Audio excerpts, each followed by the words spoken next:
Yeah, we try to do something about temperature. And temperature measurement is for special contact thermometers. Mostly it is a changing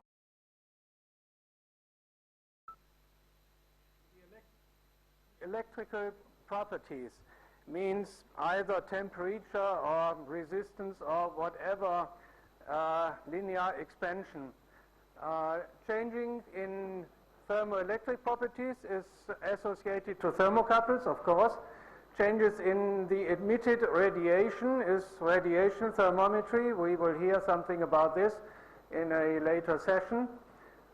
Physical dimensions, mechanical thermometers, liquid and glass thermometers included, of course. Changes in gas or vapor pressure, these are gas thermometers, mostly used for extremely deep temperatures. Means temperature somewhere around triple point of hydrogen or even triple point of helium. Changes in chemical or physical phase. Everybody knows liquid crystals. Watches, you can take it also, you glue it on your head and you can read the body temperature, for example, in clinical applications. For quick check, it is sometimes used. So we start with the basics of temperature. We follow by resistance thermometer detectors, and we come to thermocouples, and finally, hopefully, I gave you all, we come to uncertainty in measurement. Measurement without uncertainty is physically not possible, basically. So everybody who makes a measurement makes a mistake, basically. Okay, so it's a little bit an overview what we make for the fundamentals in temperature measurement. So the first one who has written down a kind of protocol about his measurements was Galileo Galilei, a guy in Italy.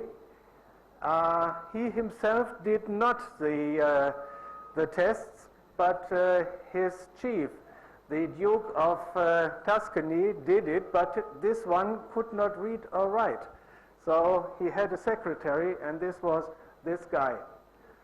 The next one, I think everybody knows his last name, Fahrenheit. It's a common scale in US for temperature. He was born in Lithuania and he lived there, and he was the first one who made a temperature scale. And he used two fixed points. It was a mixture of ice and some salt. It was the deepest temperature he could make. In our times it would be minus 17 degrees. And then the other fixed point was the inside mouth temperature of adult men. Sorry, lady, in this time, 1700, ladies were not so on the fashion for science. So this was his two fixed points. The next one was René Antoine Verscholl de Réaumur, sorry. His scale is based on liquid and glass thermometers filled with alcohol. And alcohol, unfortunately, has an instability at around 80 degrees. So he was the first who has described this matter. And in his remembrance, also a temperature scale was named. Everybody knows this. Anders Celsius, a scientist in Norway at the university in Oslo. And he made a temperature scale using two fixed points which we also use today. It is the melting point of ice in water, the so-called ice point, and second, the boiling point of pure water on sea level pressure. So unlike our common sense, he named the boiling point as 0 and the ice point he named 200. And only his companion, Anders Linnaeus, after the death of Celsius, he changed the 2 points to the scale which we used until today, the Celsius scale.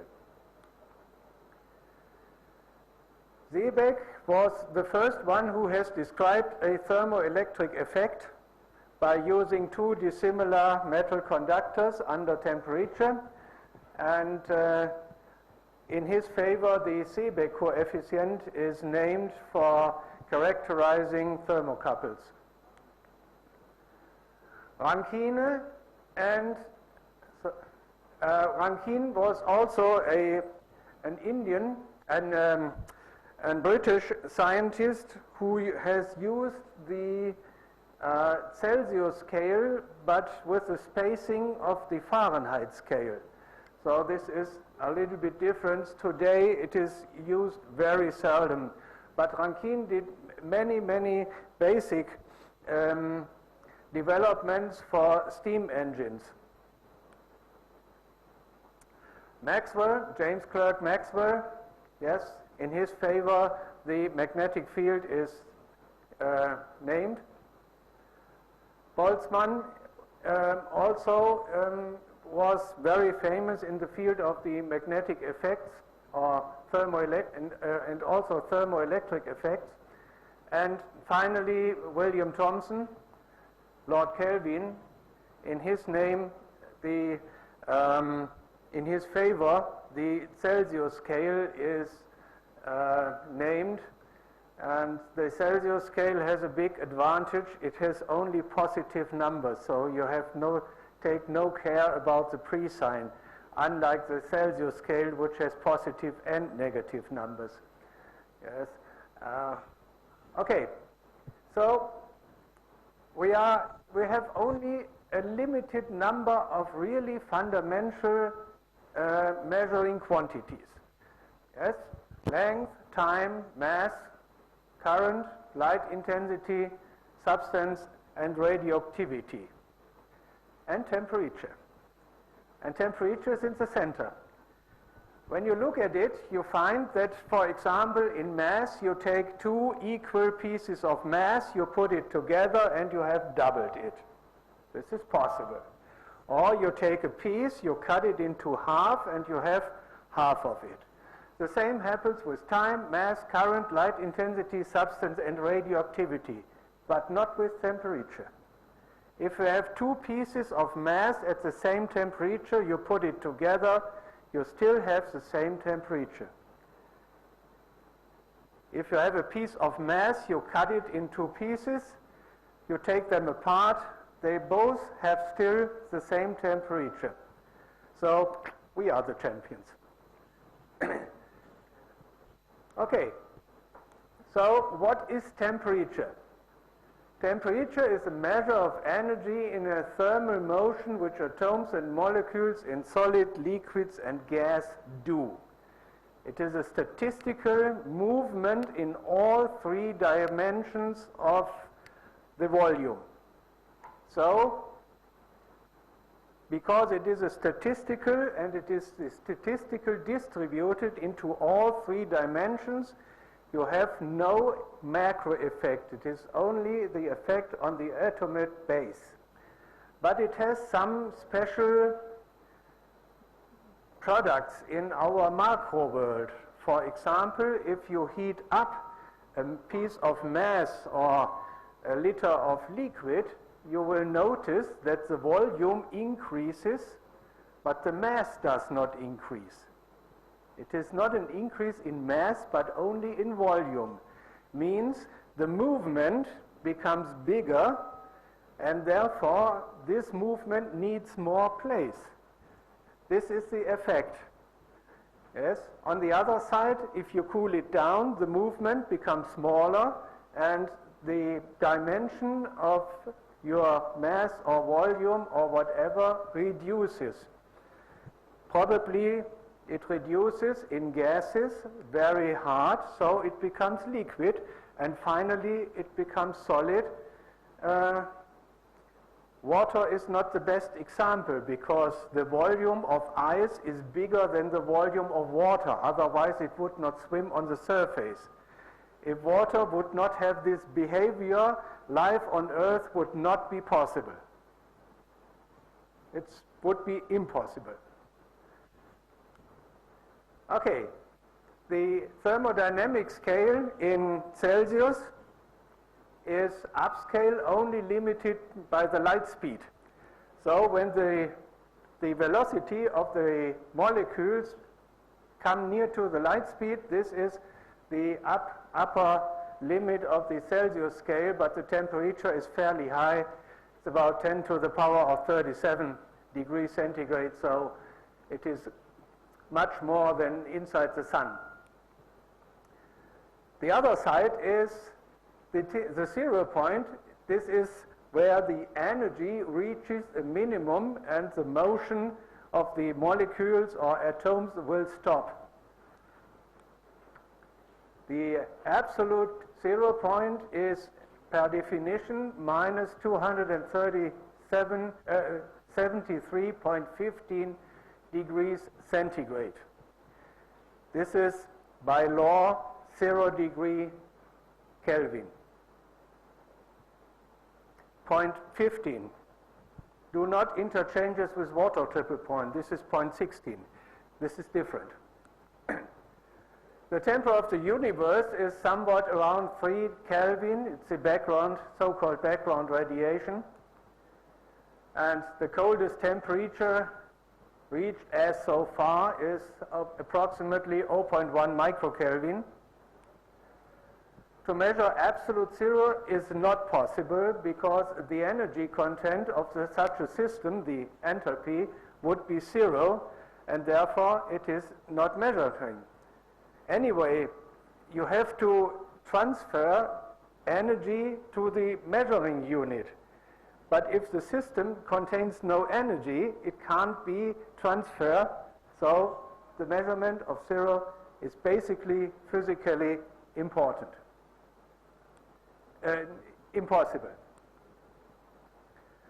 So it is easy to demonstrate that objects of the same material and they have different temperatures, you bring them together, the system with the higher temperature will cool down while the system with the lower temperature will heat up until they have the same temperature.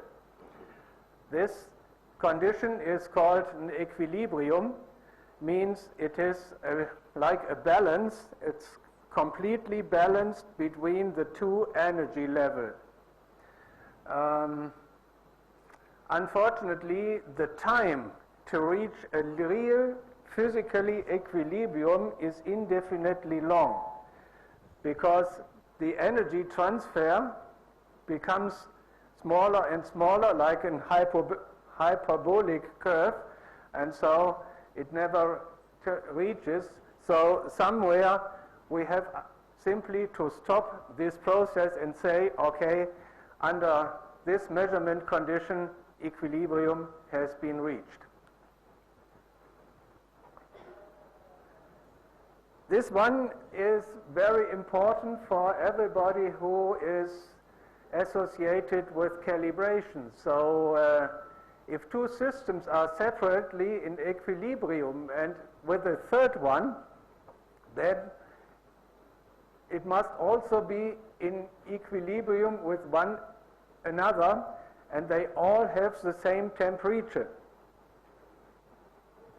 So this is the basic law for everybody who is associated with calibration of temperature sensors.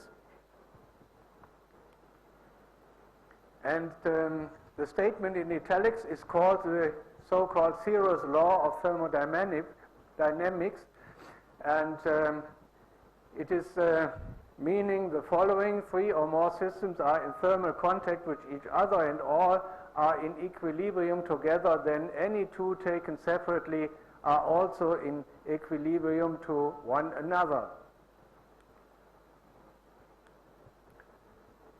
So when we look on this table for the milestones, then we see,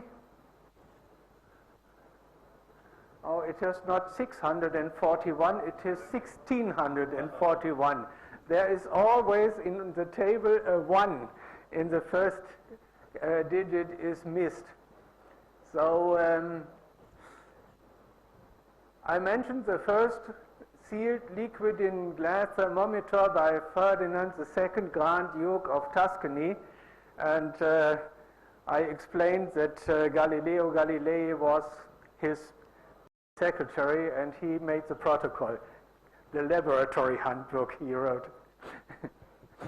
Okay, and you see, nearly within 200 years, between 1641 and 1892, everything what we use today has been developed.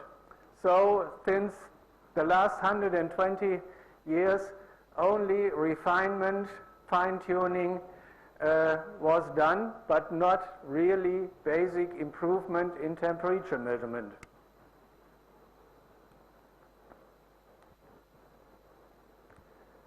Okay, this is the so-called Florentine thermoscope, first described and drawn by Galileo Galilei. And Galileo described that the liquid filled in was red Tuscany wine, red wine. I think we should do it also together today. I find it a good solution. The disadvantage of this thermoscope is that it is sensitive to the atmospheric pressure, obviously. And so some years later, nearly 300 years later, 250 years later, the constant volume thermometer was constructed firstly by a French guy, Mr. Charles, about 1780, which removed the effect of the different atmospheric pressure to the measurement. I think this kind of thermometers everybody knows. Probably he has it in front of his window or in the garden or something like this. And the mostly used liquids are alcohol, and you see that the upper limit of alcohol mostly is considered to be 80 degrees, to be away from this point of 80 where the alcohol does not really work.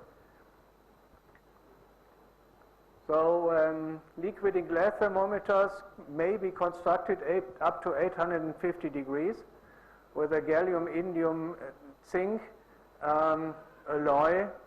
The base is gallium because gallium has a partial pressure close to zero, so there is really no boiling point. The boiling point of gallium is somewhere around 2,500 degrees.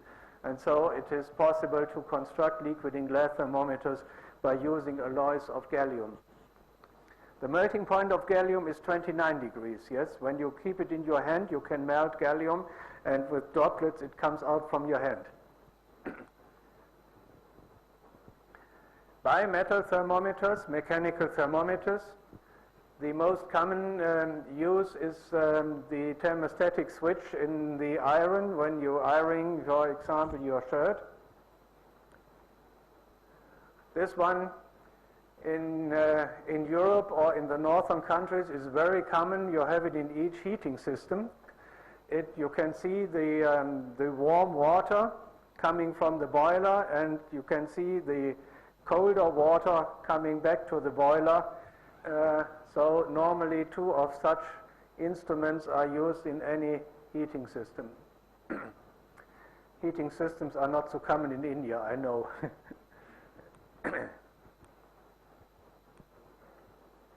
Okay, electrical contact thermometers. Thermocouples, of course, are electrical constant thermometers based on the thermoelectric or Seebeck effect. When two dissimilar metals come into electrical contact at different temperatures. resistance thermometers, based on the fact that in most of the metallic conductors their resistance increases, the conductivity decreases with temperature. This is also an effect caused by the movement of the atoms on their position in the crystalline structure. When they move with a higher amplitude, the collision of the atoms in the free electric band is statistically more often than on lower temperature. And the deflection of the atoms in the what is called valence band is the cause of the electric current, and if the collision rate is statistically higher, the resistance increases or the conductivity decreases.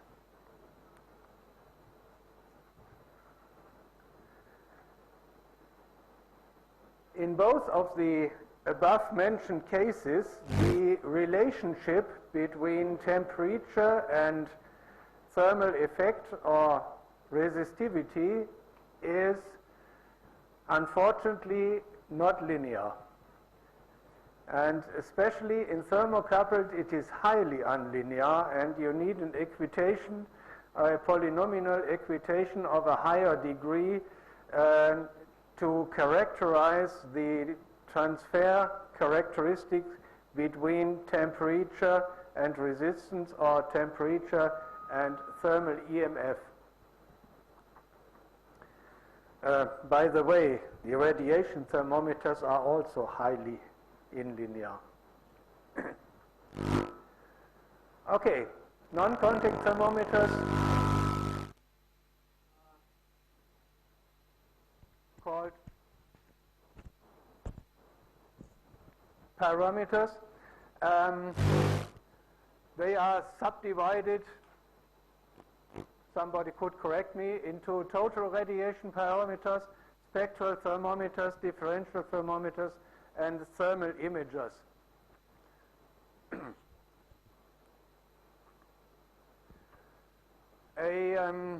In basic development, mostly in the National Meteorological Institute, so-called Nyquist or noise thermometers are used.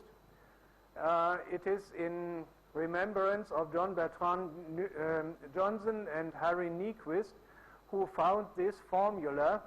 And the basic advantage of such a thermometer is that they are independent from the current and they are independent from the resistance, because you measure only the noise.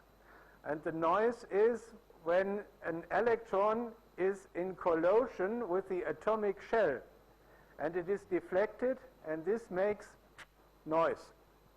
And this is measured. So this noise, or the spectral energy included in this noise is only depending on the temperature. And so if you take two different bands in the frequency range of this noise and you compare it to another, then you have a basic indication of temperature. This is a very advantageous. The disadvantage is that you have a minimum integration time of 250 seconds, and as longer you measure, as better your statistical result will be. So if you like to have a resolution, let's say in the kind of 0.5 millikelvin, 500 microkelvin, the measuring time would be somewhat not less than 10 minutes. So for industrial applications, it's totally useless. Yes, no industrial process is stable enough to have an integration time, or to allow an integration time of 10 minutes for 500 microkelvin. This is not possible. And such instruments also have a remarkable price. Okay, it's a table of the different formula signs which are normally used. And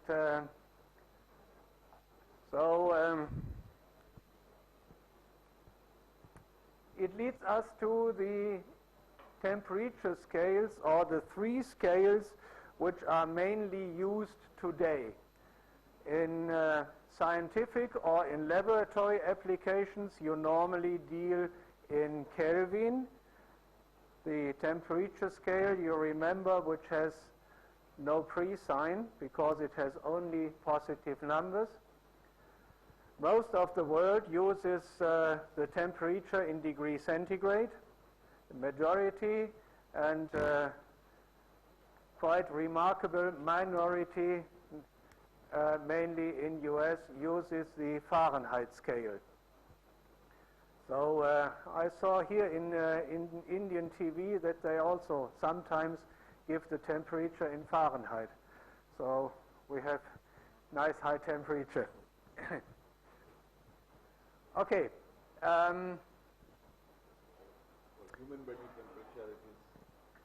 Human body temperature, it is very well used in India. in Fahrenheit? We always talk in Fahrenheit. Okay.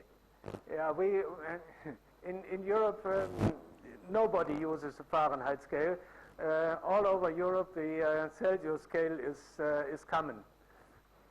And you see that at 0 degrees the base point, let's say, or near to the base point of any measurement, 273.15 is the value for Kelvin, 0 degrees for Celsius, and 32 degree Fahrenheit on the Fahrenheit scale.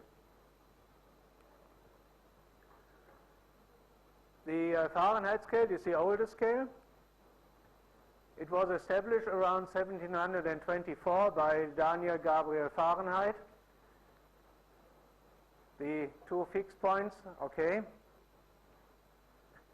And the Celsius scale later on was developed by Anders Celsius, and he uses fixed points or definition points, which we also use today, although the boiling point of water is not longer as a definition point in any scale, but since 1948 in the International Practical Temperature Scale of 1927, the boiling point of water was a definition point, and in the scale of 1948, the IPTS 48, it was recommended not to use the boiling point, but it was still in the scale. Okay, thermodynamic scale in honor to William Thomson or Lord Kelvin. That's a little overview about the different scales. I found in literature about 25 different temperature scales. There was also a scale used only in Russia. About 25 I found. And most of them had only some local limited, in a limited area, some importance, but not over that again.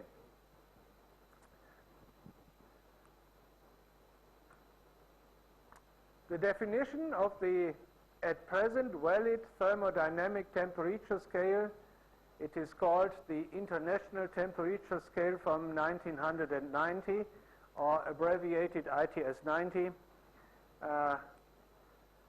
It's superseding the International Practical Temperature Scale from 1968, the IPTS 68, and you see the main difference. The earlier one was the practical scale. It was based on measurement, and the International Temperature Scale is not based on measurement. It is based on fixed points. And fixed points are physically points. They are encountered by definition. Yes? And there is a couple of such fixed points. I have here only mentioned the range between the triple point of hydrogen, 13.8 Kelvin, to the freezing point of platinum. This is considered the technical range. And this is the range from triple point of hydrogen to the freezing point of silver, alternatively copper. It is encountered to realize with platinum resistant thermometers, and above the freezing point of copper it is encountered to be realized by radiation parameters. Unfortunately, thermocouples have no place as defining instruments in this scale, and we hope that the next scale, probably it is in 2019 or 2020, we will have again thermocouples encountered as the definition instruments for the temperature scale. But this would be thermocouples a little bit different from what we use today. Both legs will be pure metals, most likely platinum gold or gold platinum or platinum palladium, where gold platinum probably can be used up to silver point with an accuracy or an uncertainty of 10-50 millikelvin. It could be made. Okay, so there are overlapping ranges in the ITS 90 scale. In the range of 0.5 or 0.65 to 5 Kelvin, normally vapor pressure thermometers are used filled with helium-3 or helium-4.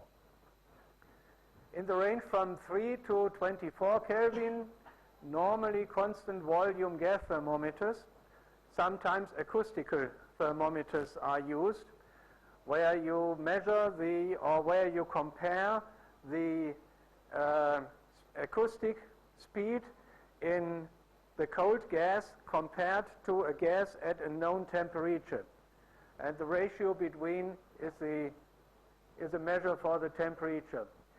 In the range from 13.8 to 273.16, qualified platinum resistant thermometers are used.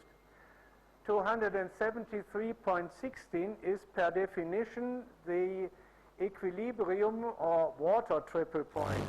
Means that in a special constructed cell, water is available in all three phases, gas, liquid and ice, at the same time on the same place.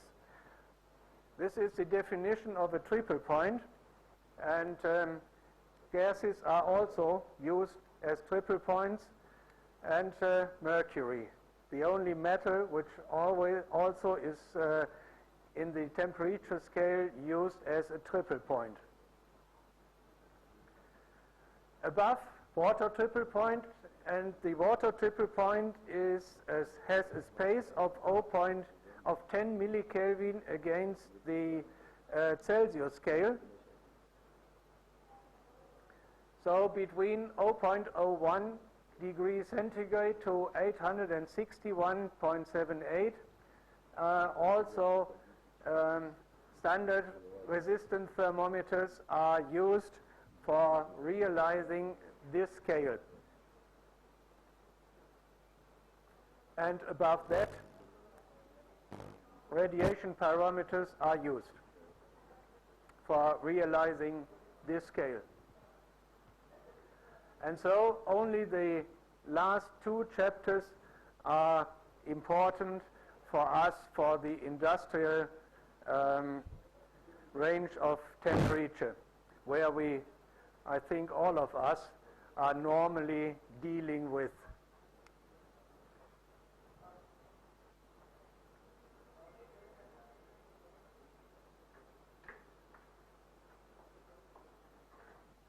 Hello? Welcome and good morning.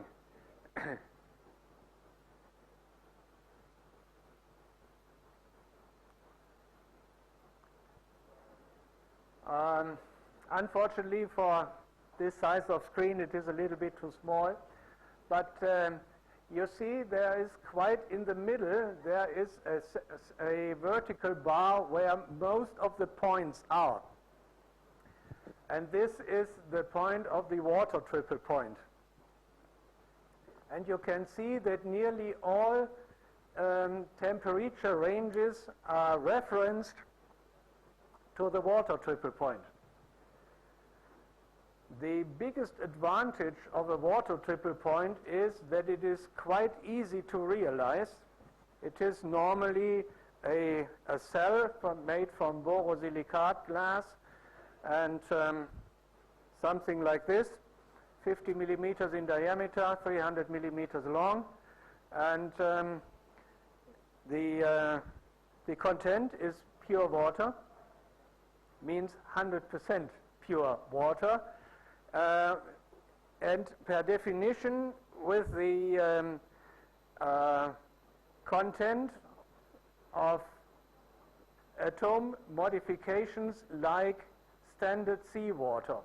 So a lot of standards are used, but they are commercially available, such cells. Not so far away, it's available from Tempsens also. And it's quite easy to do. You can freeze it down in a frigid to -5 degrees. You take it out and the water is still liquid. So it is undercooled. You shake it a little bit and it freezes. A kind of slurry is inside. And you can use it directly. The temperature is somewhere around 1 millikelvin away from the definite point. But for most of the applications in a laboratory, 1 millikelvin is acceptable to be apart from the real water triple point. Yes, you can also do it by inserting dry ice or liquid nitrogen into the guiding tube and freeze it from the inside. This is the artificial way. The normal way you have to do it, and then you may have, when the cell is in good condition, you may have a deviation from the theoretical point by 0.2 millikelvin, 200 microkelvin, or even less. Yes.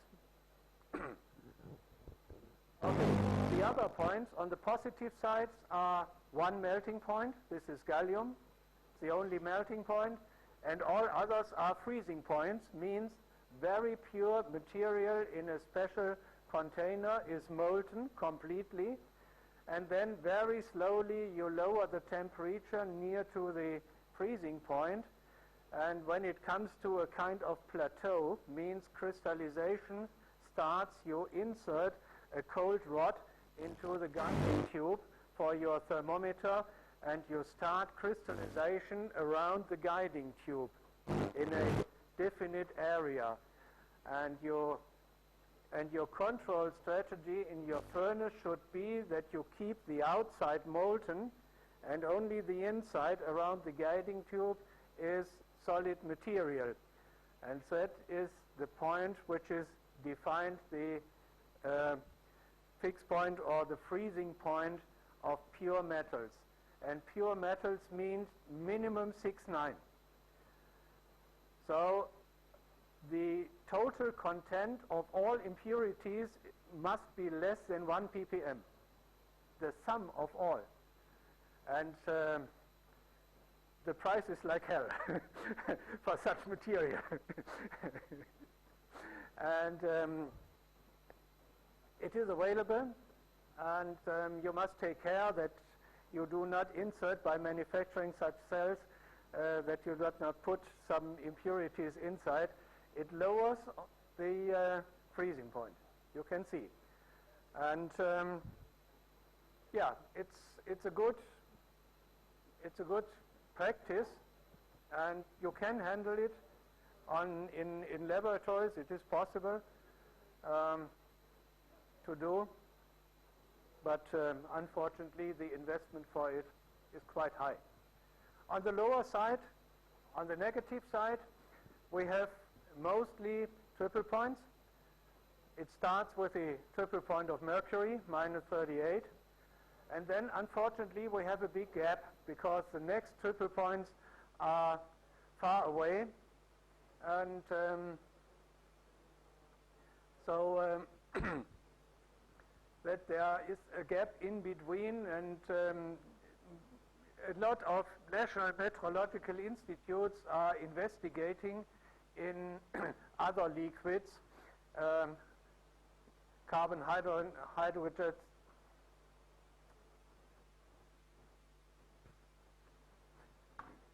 okay, some kind of benzene or gasoline or something like this, or gases like butane or so. And so,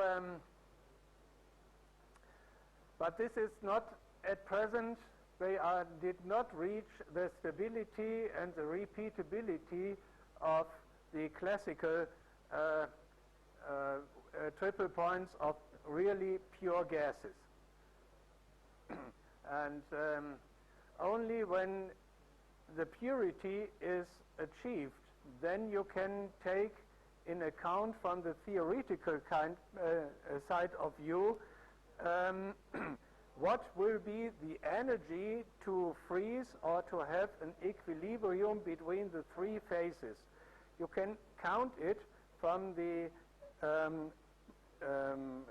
energy or from the enthalpy side of view and say, okay, this must be the temperature, and now we have to construct a cell which is exactly at this temperature. So there is something to do in the future for it to make life a little bit easier.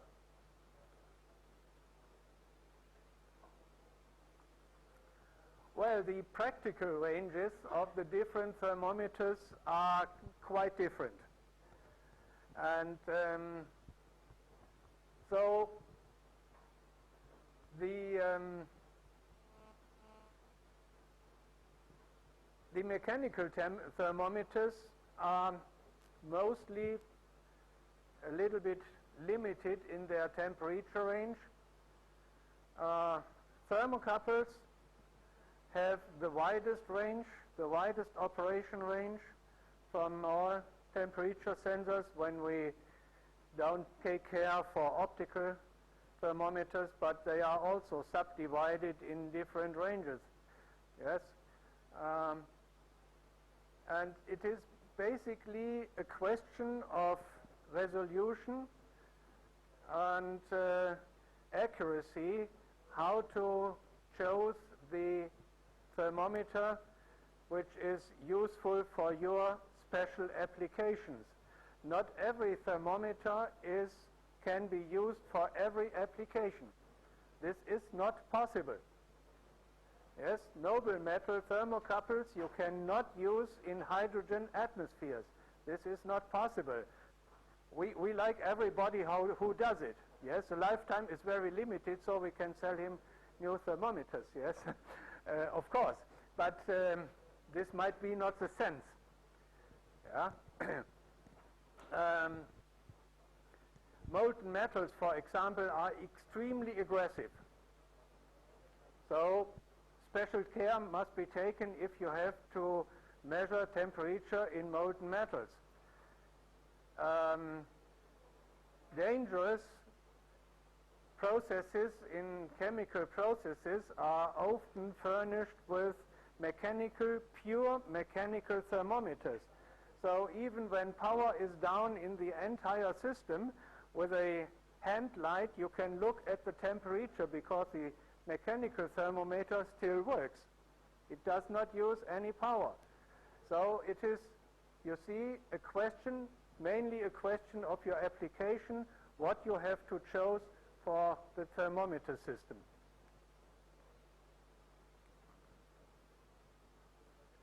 Thermocouples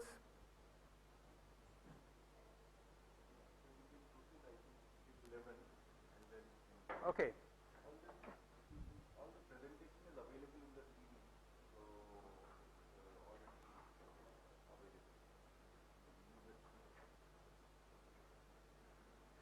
So thermocouples generally operate in a very wide temperature range.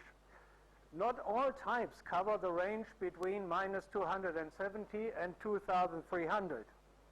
2300 is mostly far above the melting point of normal metals, so it's far away. But some special thermocouples are able to withstand temperatures up to 2300 degrees and even above.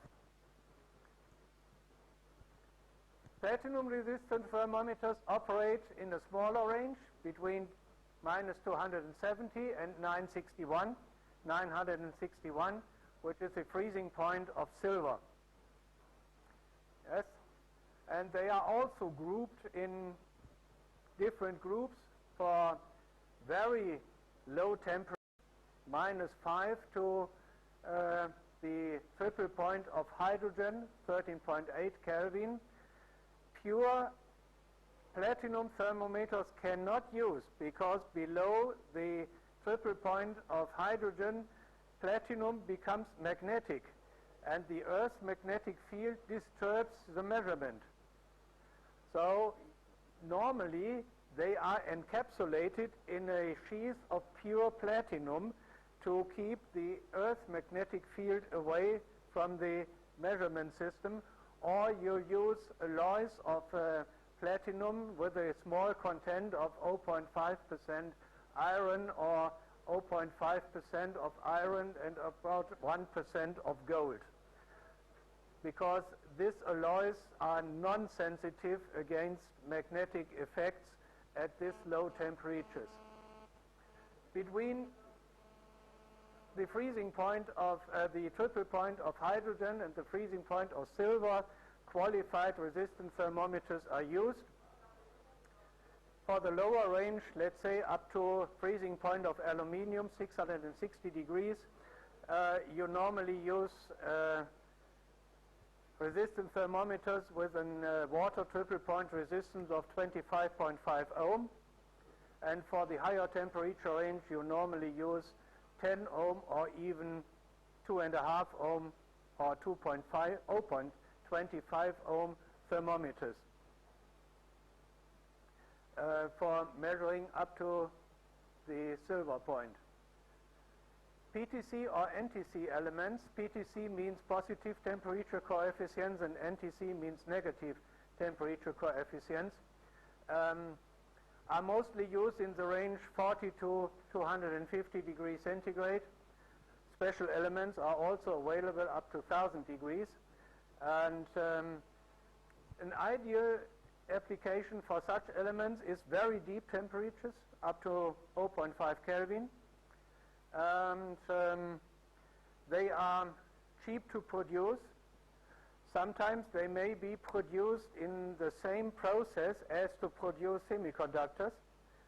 And so, especially for integrated circuits, for small controllers, automotive industry is such an ideal field for it, for the PTC and NTC elements.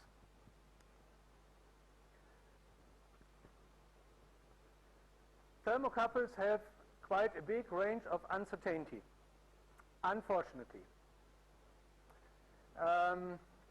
They are standardized not below 1 Kelvin, and the upper side is somewhere around 1% of reading. So a refractory element which is used, let's say, at about 1000 degrees may have an uncertainty of 20 degrees. This must be taken in consideration. Platinum RTDs have at lower temperature a much smaller uncertainty level. Decimal fractions of class B, for example. Oh, I forgot. For resistant thermometers, for industrial resistant thermometers, also an international standard is available. And the newest edition contains for thermometers 3 classes, AA, A and B. And for the resistance elements, they are only 2 classes, A and B. Or no, also 3 classes, 0.1, 0.15 and 0.3 Kelvin at water triple point. So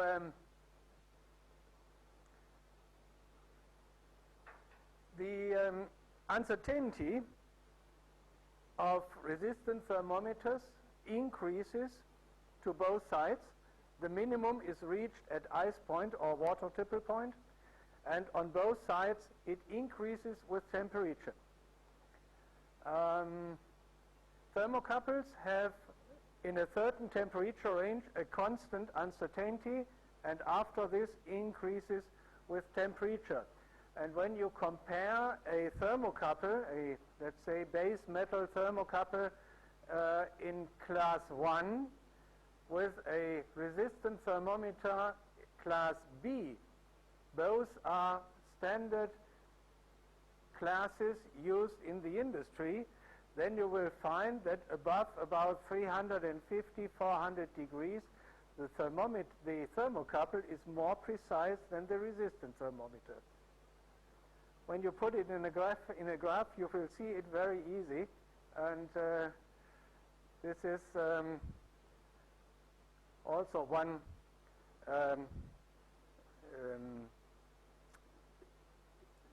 point to mention. And for example, in Germany, in most of the chemical processes, resistant thermometers are used only up to 350 degrees, and above 350, latest 400 degrees, normally thermocouples are used for such applications. PTCs and NTCs are not standardized. As so far, they are not standardized. I was 16 years the head of a national German standardization committees for temperature sensors and other sensors, but mostly for temperature sensors, and we did a lot of work international for classifying PTC or NTC elements, but it was definitely not possible because you must define exactly the combination of the ingredients and their relationship to one another, purities and impurities, and it was really not possible. Chinese and Korea, Chris, they made a very good draft for it, but finally it was unfortunately not possible. Base metal thermocouples have a reasonable stability even to higher temperatures, and in this case higher temperatures means about 1000 degrees.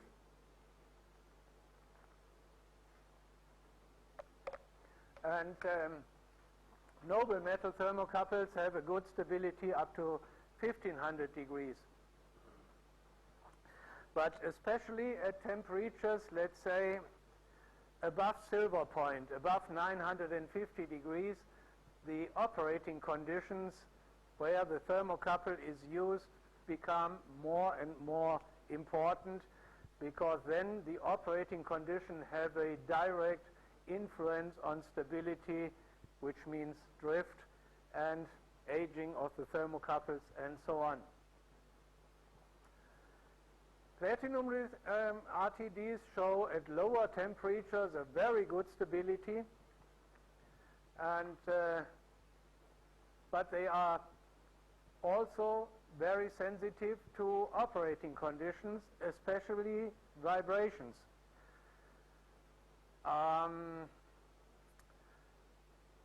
Platinum resistance thermometer elements are divided in 3 groups: glass resistors, wire-wound resistors, and flat-form resistors.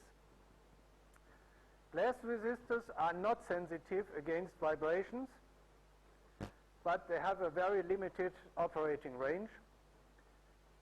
The wire-wound resisting elements means it is a capillary tube and a thin wire of platinum is wound on a coil inserted in this capillary tube, and then it is filled with a glass with a kind of glass powder, and then it is covered and baked in principle.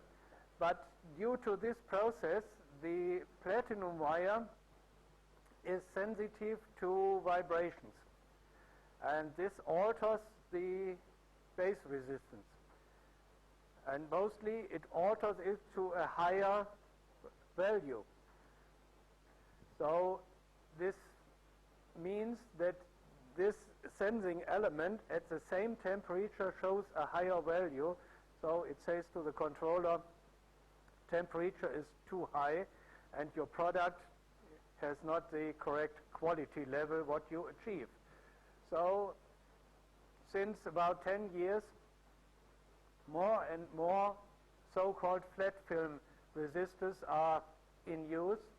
This is a flat piece of wafer made mostly from aluminum oxide ceramic and with a printed resistor on it.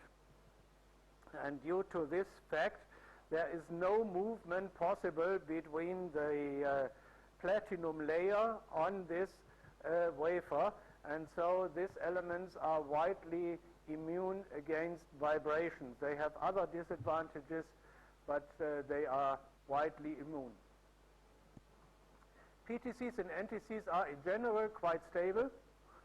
For example, in an automotive application means between -40 and 150, 180 degrees, stability is achieved.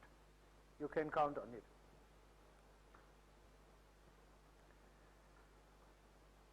Both base metal and noble metal thermocouples are in general sensitive to atmospheric conditions containing hydrogen or hydrocarbons.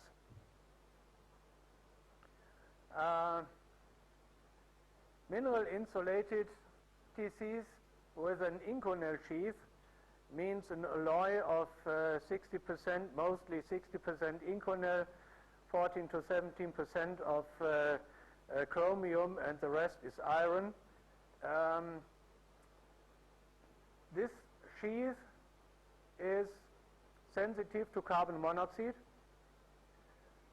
The way is that the chromium in the Inconel is always oxidized. Chromium is always oxidized. But in the frequency range our human eye is sensitive, this chromium layer is, or this chromium oxide layer is invisible. For us, it is invisible. Insects or beetles which have an eye sensitive to different frequency ranges may probably see it. For us, it is invisible and it is ductile, so it is tight against further oxidization, and therefore such a surface appears to us bright and shiny over the time, although it is oxidized. Aluminium has the same effect.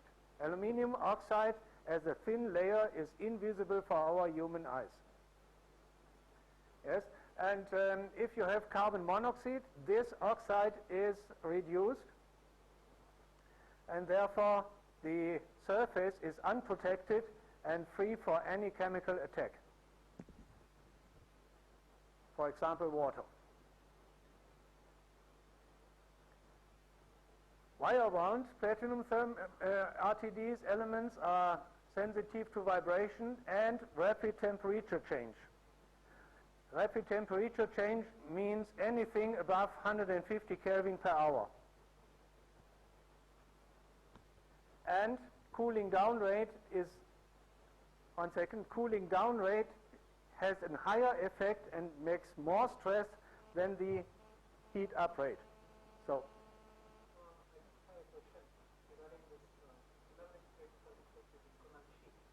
yes? Is there any correlation of the green rot effect with the point what you have specified with the carbon monoxide, sulfur and phosphorus? Yeah, the green rod effect is that inside the mineral insulated thermocouple, this is an effect of hydrogen or water. When you have a porous in the sheath so that water vapor from the ambient may diffuse inside, and water is dissolved at higher temperatures on metallic surfaces, especially nickel is a catalyst for it. And so there is a, let's say, a competition between recombination of hydrogen and oxygen to water again, or oxygen to the metallic surface for oxidization and the remaining hydrogen for reducing effects. And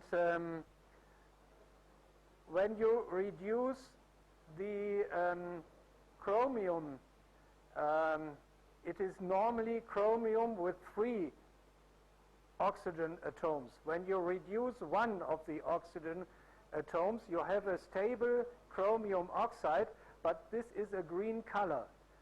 And therefore, this is the so-called green effect.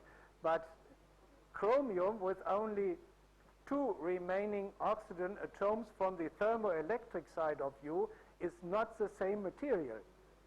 And so it changes the thermoelectric properties, means it changes the Seebeck coefficient. This is the effect. And this is mainly by when you have hydrogen or hydrocarbons. The before the catalytics in an automobile, you have unburned hydrocarbons, and then you have probably this effect. You should not use Inconel 600. You should make some with Nimonic 75, for example. Nimonic 75. I can have a look in my book. I can give you the material number for it. With N-type or with E-type? Well, N-type is N-type does not have a disadvantage which K-type has. Yes, and so the best solution in this way, the best solution would be a sheath of Nimonic 75, probably 625. Inconel 625 is also suitable, but it's much more expensive. And then you should use an N-type thermocouple for better stability, especially when you measure before catalysts, or you make measurements for the efficiency of the catalysts, or the measure temperature before and behind, and you take the difference in account for the efficiency of the catalyst. Then you should anyway use type N thermocouples for better stability.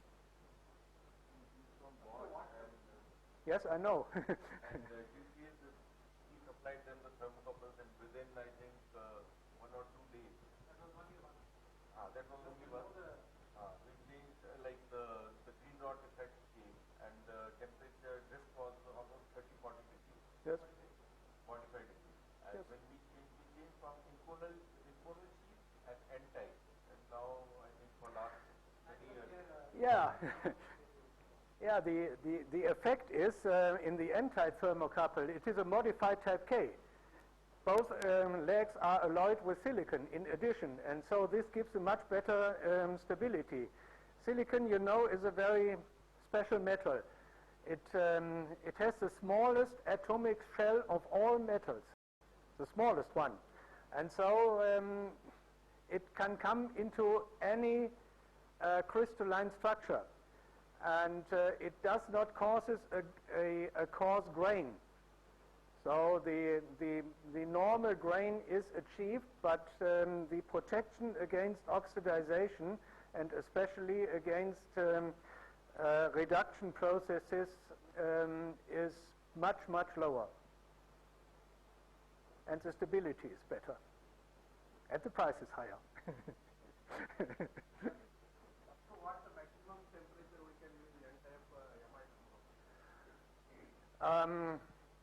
With very good results up to 1,000 degrees, and basically up to 1,300 is possible.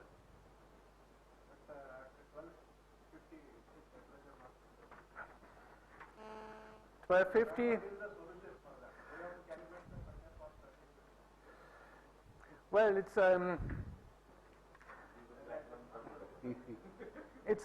is a question of your application. When you are, for example, you have a test bed for an automotive motor, then normally you have preventive maintenance, so in a regular time you interchange all the temperature sensors, mostly 1 month, even 3 months. So you can use non-noble metal thermocouples for this purpose because it is before the end of the lifetime. Okay?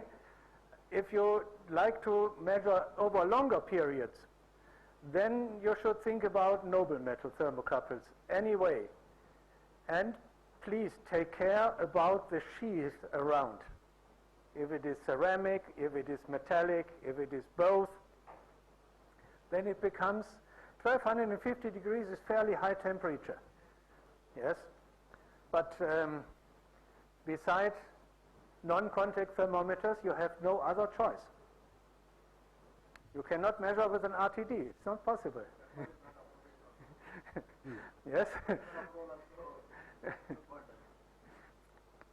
If I was about 35 years in sales. And so as a salesman, I would say, you have to buy noble metal thermocouples.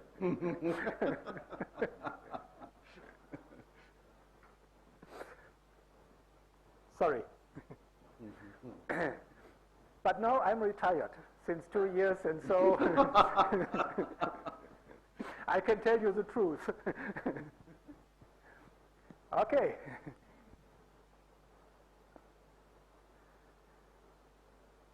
Thermocouples. Mineral insulated thermocouples are generally cheaper than comparable RTDs.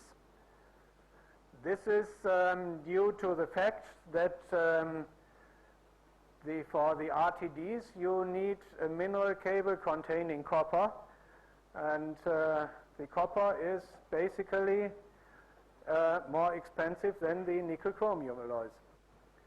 And the production of the element is more expensive, and you need a different element. So you have two pieces. You have the mineral cable and you have the sensing element. You need a protection, a small protection pipe above it. You need a separate bottom. You need laser welding, and on and on and on. And for a thermocouple, especially in an MI thermocouple, you simply cut it. Yes, you wash out the hot side with a small sandblast. You put together the two wires, weld it by laser, put a bottom on it, and that's it. That's all.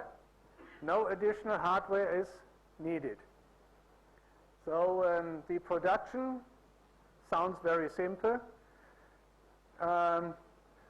But for manufacturing a mineral insulated thermocouple with firmly connected cable needs somewhat between 30 and 35 different steps.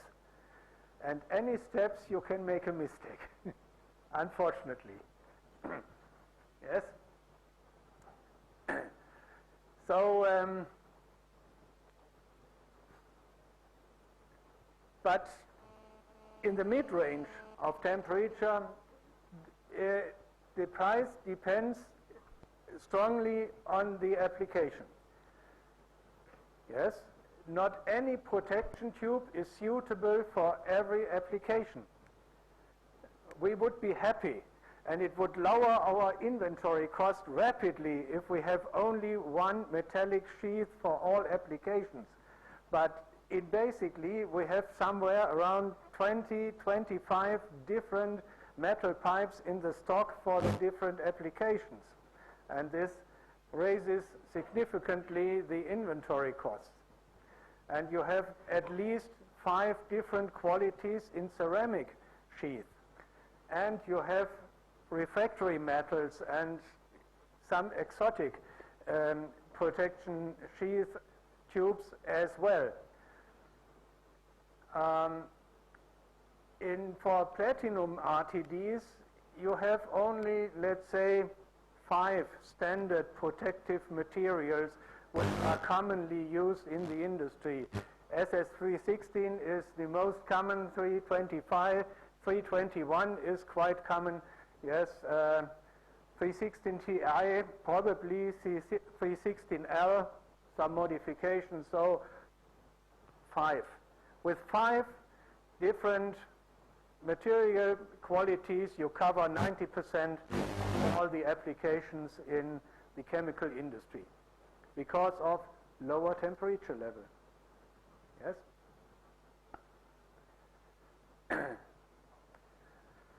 Okay, again, the PTC and elements, they are unbeatable cheap because you can make them in the same process as you do the semiconductor. Yes? And they are mostly common in the automotive industry. Yes, for example, the temperature sensor which switches on the ventilator in your cooling system for the motor is mostly driven by an PTC, by an NTC element. Sorry, by an NTC element. Means as higher the temperature, as lower the resistance is, and you can do also NTC elements which have a certain border, and then the resistance drops down nearly to 0. So you can use it as a switch. Yes. So this is very advantageous, and for example, a standard platinum RTD normally is not used in a car which you can use at a dealer. Probably it is used for applications during a test phase or on a test bed, but not in the car when it is in series produced.